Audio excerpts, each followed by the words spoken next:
Hi, I'm Lady Genevieve, and the absolute last thing I thought that I would be doing today is talking about Zack Snyder's Rebel Moon casting announcement.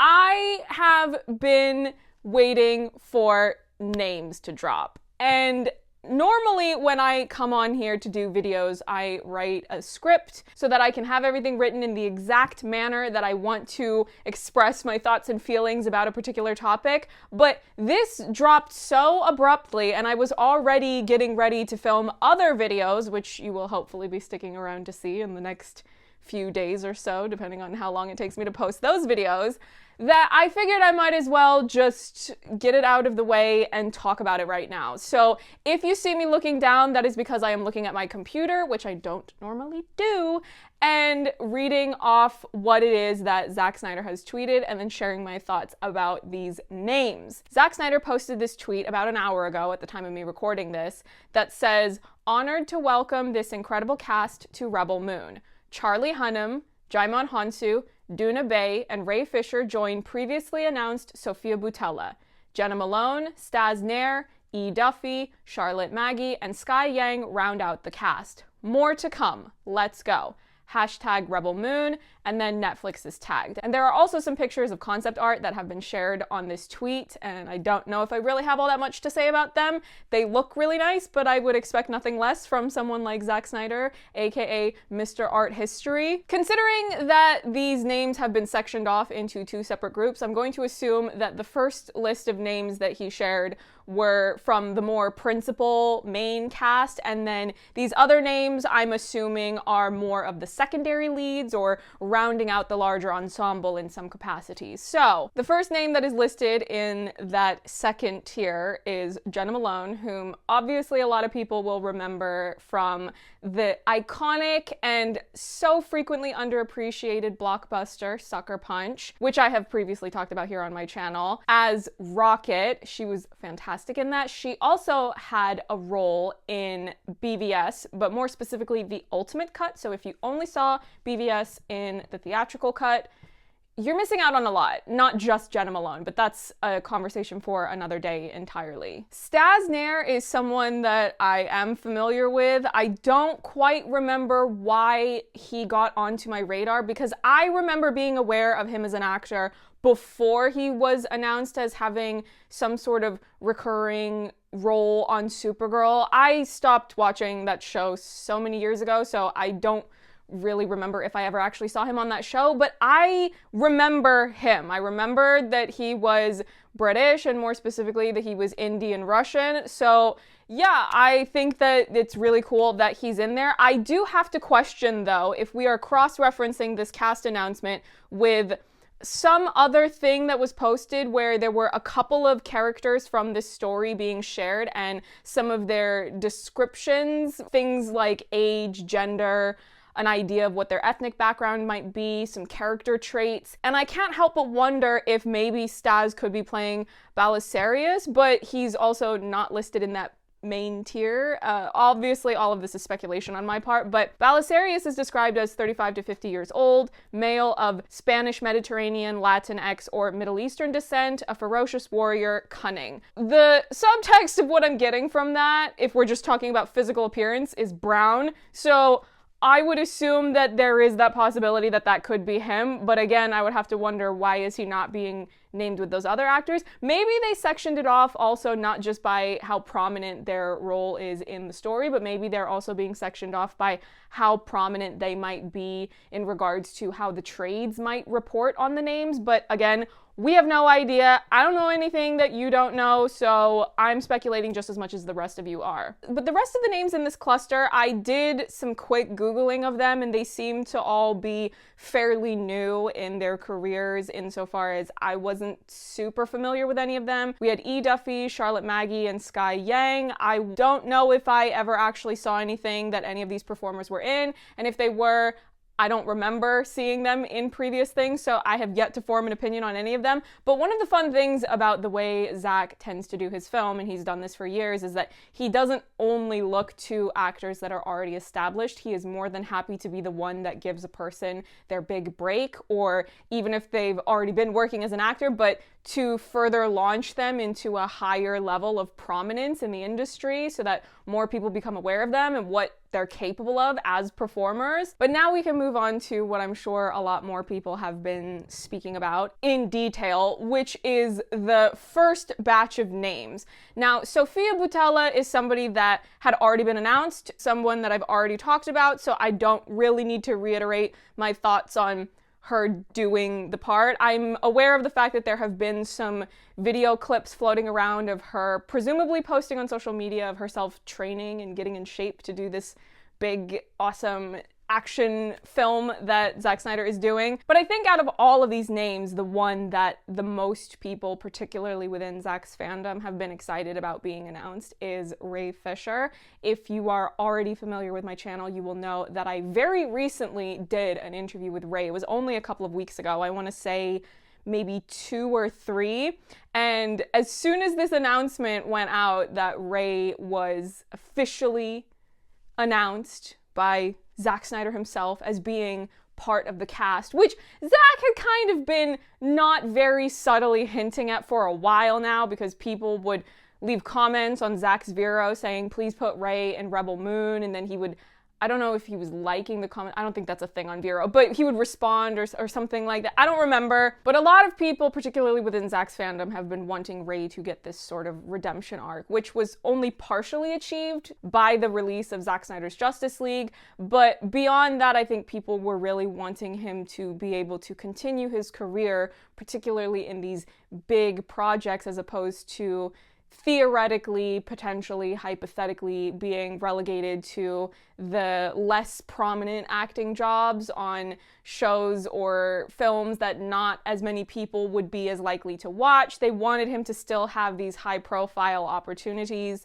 in the larger entertainment industry, which presumably now this is what this project represents to a lot of people who are invested in Ray Fisher as a performer and what they feel he represents because of all of what he has done to call out misconduct in the industry. So it's exciting. I don't know if I have too many opinions about his casting just because I don't know who he's going to play. So I would be intrigued to see how different it would be from his previous collaboration with Zack. I would hope that the character is someone very different from Victor Stone / Cyborg, because then it gives him the opportunity to show his range as an actor. So I don't know if that means that I want the character to be kind of rude or kind of cocky, or I don't really have any specific requests, but I would just like for it to be very clear that it's not just him playing a continuation of what we've already seen him do, because then,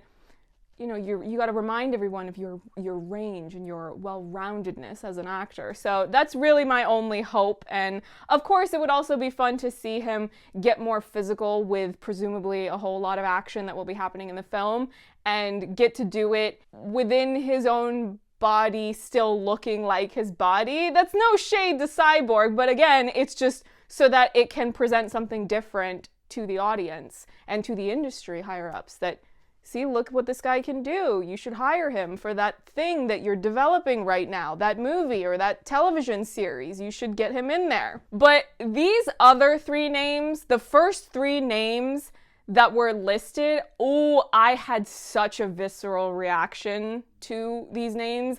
And I mean that as the highest compliment that I can give. We can probably lump Charlie and Djimon together, so I'll talk about Doona first. I am a huge fan of Sense8. I had so many thoughts and feelings about Sense8 when it was airing, and actually, I don't know if I ever shared this on my YouTube channel, but there was a point where it seemed like I might be able to have someone get me in to do a junket for the 2nd season of Sense8, but then the junket got canceled, so by extension, I didn't get to do anything related to getting to speak to any of the cast, and I was really sad about it. And as it turned out, not that long after, there was the announcement that the show was getting canceled, which just broke my heart. That show is one of my favorite shows, just in general, not just on Netflix.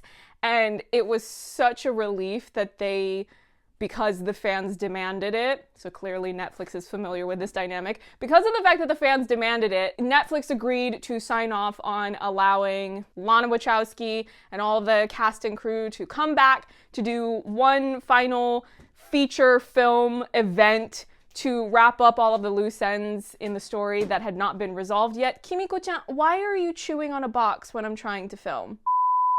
So if you've not seen Sense8, I would highly recommend that you do so, because Doona, as soon as I saw Doona's name on this list, I went, oh, she's gonna beat the dog shit out of so many people at the same time. There are so many incredible fights that she has in Sense8. If you're not familiar with Sense8 as a concept, I should probably explain it so you can understand why I'm so excited. So the basic premise of Sense8 is that you have this cluster of people who were all born on the same day, and they are able to connect to each other telepathically, even though they're scattered all over the world. And her character is located in Korea. Her main skill set that she is able to offer to the cluster, so if any of them are in a situation that they need her help, she will appear in their mind and be able to use her fighting skills to get them out of a particular situation. I think one of the main fights that I would tell people to look up, if you're not already familiar with Sense8 and you're not already familiar with Doona and you want to know what she can offer to this film, you need to look up the warehouse fight that she does, where she's got a she's got a machete. This machete, and she's doing what needs to be done. She's handling it. So if I can find a link to the fight, if it's clipped on YouTube, I will try to put it into the description box of this video so you can know exactly where to look, because it's absolutely incredible to watch. Although, to be fair, you should just watch all of Sense8 because it's incredible. And I've already mentioned before that I really love Sense8, so this was very exciting, because when I did my review of the new Matrix film, I said that the film was a Sense8 sequel because there were so many people in that movie that were in Sense8, which was very exciting for all the Sense8 fans. For as excited as a lot of people were when Sophia was announced, because they know that she has a particular background with dance and knowing that physically she will be able to do certain things, I had a similar reaction, but my reaction to finding out that Doona is in the cast, oh no, she's going to absolutely obliterate anyone and everyone that gets in her way, and I'm so excited about it. Oh my god. So the other two names that of course we have to talk about, Charlie Hunnam and Djimon Hounsou. Listen! If you have followed me on Twitter for any duration, you know that I love Guy Ritchie films, and in particular, one of my favorite Guy Ritchie films is King Arthur, Legend of the Sword. I am constantly, I swear it was only a week ago, give or take. It was very recently that I was once again yelling because somebody brought up King Arthur on my feed, and then I had to, I had to comment, as I do, about the fact that Guy Ritchie had a 6-film series planned for his larger King Arthur story that he wanted to tell, and Charlie Hunnam was King Arthur, and Djimon Hounsou was in King Arthur, Legend of the Sword also. But the thing about Djimon Hounsou is that Djimon Hounsou is in every movie. Now, you might think I'm being hyperbolic. I am not. Find a movie, he's in it. And if he's not in it, it's Mark Strong. One of those two, or both of them.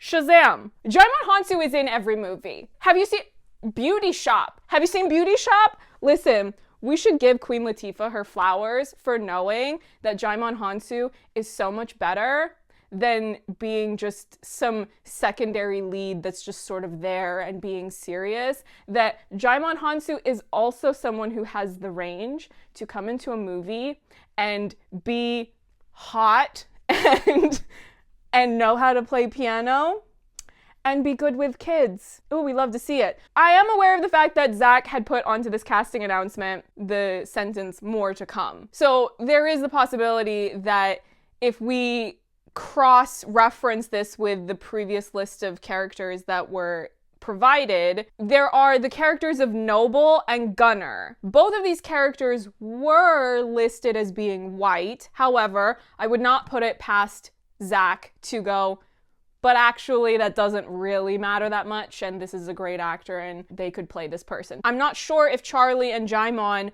are either one or both of these characters that have already been shared. One is called Noble. He's described as 30 to 50 years old, male, white, charismatic, and imposing, commanding, brutal to the point of sadistic. That juxtaposition between being charismatic but also brutal, to be fair, I think either one of them could do it.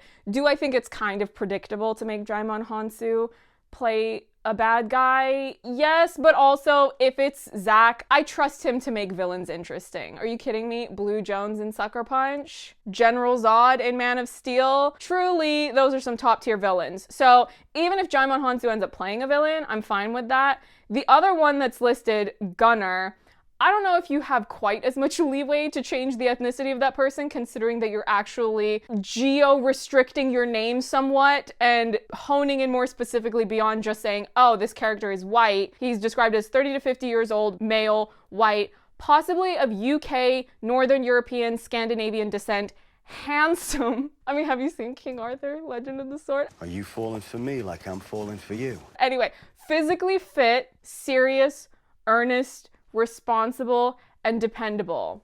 I mean, if you're watching this video and you haven't watched King Arthur Legend of the Sword, I really think that you should reevaluate your life choices.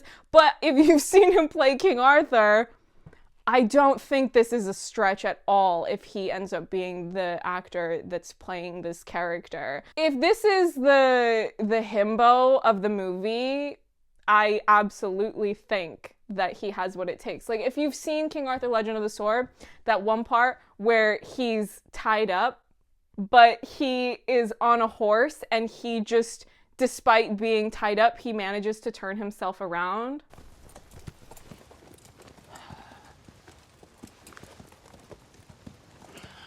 But I genuinely don't want to get overly attached to the idea of Charlie Hunnam playing Gunner, at least based on this description that is floating around on the internet. Because if I get in my head that this is who he's going to play, and then he ends up playing some absolutely twisted villain character. That's so upsetting. Charlie Hunnam is now moving into elite territory, the likes of which, if I'm not mistaken, the only two that I can think of off the top of my head, you have Henry Cavill and you have Raul Castillo, whom I've interviewed, by the way, if you would like to go watch that. Not nearly enough of you watched that. They are two of the only actors that I can think of off the top of my head. Those two have been in both Zack Snyder films and Guy Ritchie films. Imagine there are people living their lives having been blessed enough to have that iconic of an opportunity to work with those two. And now Charlie Hunnam, and I'm imagining Zack Snyder watching King Arthur, Legend of the Sword. I need someone to interview Zack Snyder and get him on the record saying that he has seen King Arthur, Legend of the Sword and that he got it because he would get it. That is exactly the type of film that he would get. He needs to validate what all of us have been saying for so long, which is that King Arthur Legend of the Sword is a banger, and all of you who slept on it, you're on my list. Djimon Hounsou, he has so much presence and he's very good at being commanding, but I do think that he can offer that softness as a performer if it's actually presented to him in the material. And it will be so refreshing to theoretically potentially see Djimon Hounsou actually get to do something as an actor that isn't such a waste of having him there on set. I'm almost embarrassed to admit this on camera, but I'll just say it anyway. I did see the new Kingsman film. It was truly awful. Just aggressive levels of Tory royalist propaganda. And they had the audacity to bring Djimon Hounsou onto this project to be little more than a glorified manservant the whole time. Ooh, don't like that. Not a fan of that. The idea of him playing one of the prominent roles in this film gets me way more excited than I have any right to be with as little information as I have about what is actually going to be happening and who's going to be playing who in this movie. We're all going to be eagerly anticipating a trailer. And Charlie Hunnam, listen, I will absolutely make a fool of myself if I go too into detail without a script. about how great Charlie Hunnam is and how much the world needs to stop sleeping on King Arthur Legend of the Sword. Treat yourself. Love yourself enough to go watch King Arthur Legend of the Sword and also Sense8. The excitement that I have for this movie just completely went through the roof. I did not know that this is how my day was going to be turning out because there were some other things going wrong today that I will not get into. Maybe on another occasion I will share what happened. But if you like this video, don't forget to like it and comment so I can have other people to talk about this announcement with, and subscribe to my channel for even more videos about films and television series, and I will see you in the next one. Bye!